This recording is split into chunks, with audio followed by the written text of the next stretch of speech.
उद्धव ने चुनाव आयोग के फैसले पर अब सवाल उठाए। चुनाव आयोग का फैसला लोकतंत्र की हत्या है, ये कहना है उद्धव का और संजय राउत का। उन्होंने कहा कि पैसा इस्तेमाल कहां तक हुआ ये पता चलता है, संजय राउत कह रहे हैं।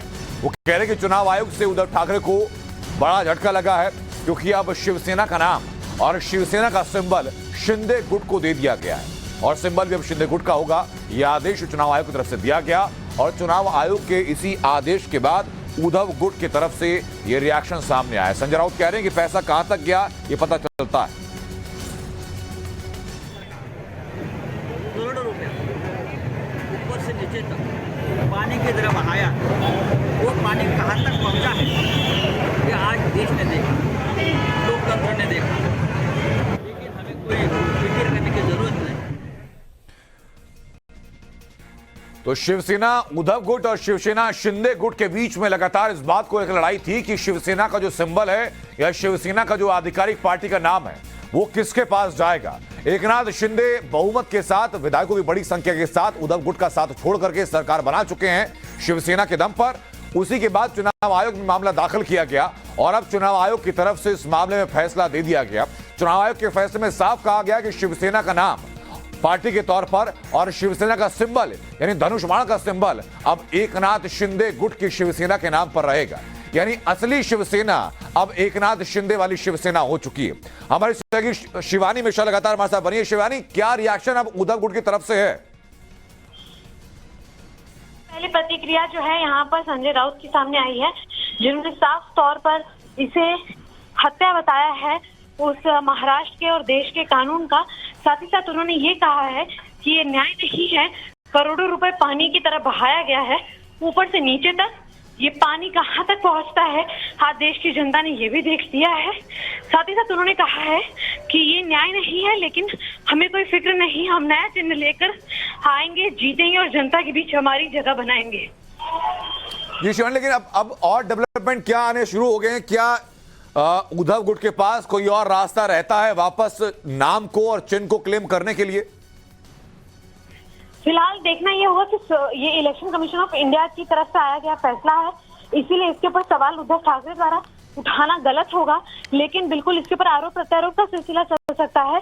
हालांकि अब इस चिन्ह को लेकर वो कोई नया क्लेम नहीं कर सकते, ये जरूर कहा जा सकता है, यानी कि साफ तौर पर बाला साहेब ठाकरे द्वारा बनाई गई शिवसेना जो है वो आज ऑफिशियली एकनाथ शिंदे की तरफ चली जाती है और उद्धव ठाकरे के हाथ में फिलहाल इसे झूठा या फिर प्रपंच कहलाने के अलावा और कोई ऑप्शन नहीं बचेगा कि लीगल तरीके से इस चिन्ह के ऊपर वो दोबारा किसी तरीके का क्लेम करे। शिवानी, उद्धव गुट की तरफ से संजय राउत का रिएक्शन सामने आ गया, लेकिन एकनाथ शिंदे के जो समर्थक है, क्या जश्न वहां पर शुरू हो चुका है? क्योंकि आधिकारिक उत्तराधिकारी अब एकनाथ शिंदे बन चुके हैं बाला साहब ठाकरे की शिवसेना के। बिल्कुल, यहाँ पर सबसे बड़ी तस्वीर देखने को मिलेगी परसों आगरा में, जहाँ पर एकनाथ शिंदे द्वारा बहुत बड़ा जो ऐतिहासिक कदम है वो उठाया गया है कि शिवाजी महाराज की जो जयंती है वो आगरा के किले में मनाई जाएगी, जो कि महाराष्ट्र के लिए बहुत बड़ी जीत की बात होगी। और ये पहला ऐसा इवेंट होगा जहाँ पर एकनाथ शिंदे अपनी पार्टी चिन्ह यानी कि तीर और धनुष के साथ और शिवसेना के नाम के साथ जो है वो आगे बढ़ेंगे। और यहीं पर अब जो है वो जश्न का माहौल शुरू हो गया है। खुद राहुल शेवाले जो कि एकनाथ शिंदे की समूह से आते हैं, उन्होंने भी इसका स्वागत किया है और ये कहा है कि सत्य की जीत हुई। कानूनी रूप से इलेक्शन कमीशन ऑफ इंडिया ने ये देखा कि किसके पक्ष में कितने लोग हैं, किसके पक्ष में कितने एमएलए हैं, समर्थक हैं और कौन पार्टी का असली हकदार है नाम और चिन्ह लेने का, और उसी की जीत हुई है। शिवानी, इलेक्शन कमीशन की तरफ से एक बड़ा कमेंट किया गया कि ये अभी तक जो पार्टी रही इसको निजी जागीर की तरह प्रतीत हो रही थी और ऐसी निजी जागीर की तरह प्रतीत होने वाली लोकतांत्रिक पार्टियों को, राजनीतिक पार्टियों को 1999 में रद्द कर दिया गया। बिल्कुल, मैं शिवानी वापस लौटूं आपके पास। इसी बीच अरविंद सावंत हमारे साथ जुड़ चुके हैं। अरविंद जी, कैसे आप देख रहे हैं पहले इलेक्शन कमीशन के इस फैसले के ऊपर आपका? मैं 4 मुद्दे रखूंगा। आज माननीय सर्वोच्च न्यायालय ने 21 तारीख से सुनवाई करने की बात की। अब ये सुनवाई जब 21 तारीख से शुरू होने वाली थी, उसके दरमियान इन्होंने निर्णय आज शाम को, जी आज शुक्र फ्राइडे उस शाम को उन्होंने घोषित किया। इसका मतलब आप समझ लो ये जनतंत्र पर हमला है।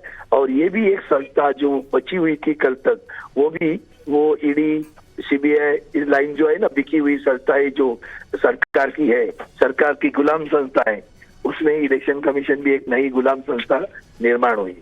इसका कारण ऐसा है कि अगर ये सिर्फ विधायक और सांसदों के नंबर पे ही तय करना था तो फिर इन्होंने हम लोग से प्रतिज्ञा पत्र क्यों मांगे, जी, फिर उन्होंने हमारे मेंबरशिप के फॉर्म क्यों मांगे, जब हम 20 लाख फॉर्म दे चुके हैं और दूसरी तरफ हमने प्रतिज्ञा पत्र 4 लाख के करीब प्रतिज्ञा पत्र दिए हैं हमारे पदाधिकारियों के, तब जाकर उनके सामने 4 लाख भी वो अपने मेंबरशिप नहीं बना पाए, उसमें भी झूठे मोटे, और उनको ये भी बताया गया कि उनकी प्रतिज्ञा पत्र भी झूठे थे जी। उसका बावजूद उन्होंने आज निर्णय लिया। इसका कारण एक तो जनतंत्र पर हमला है, ये संविधान पर हमला है, निकाय संस्था है, और अब वो सुप्रीम कोर्ट पे भी दबाव डालने की कोशिश है।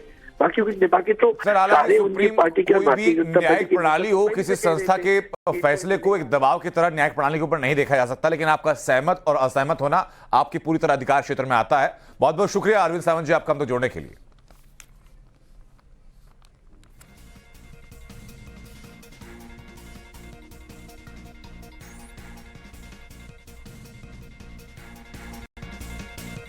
तो बड़ी खबर सामने है, जहां शिवसेना के सिंबल और शिवसेना के नाम को लेकर के चुनाव आयोग की तरफ से आधिकारिक फैसला कर दिया गया है।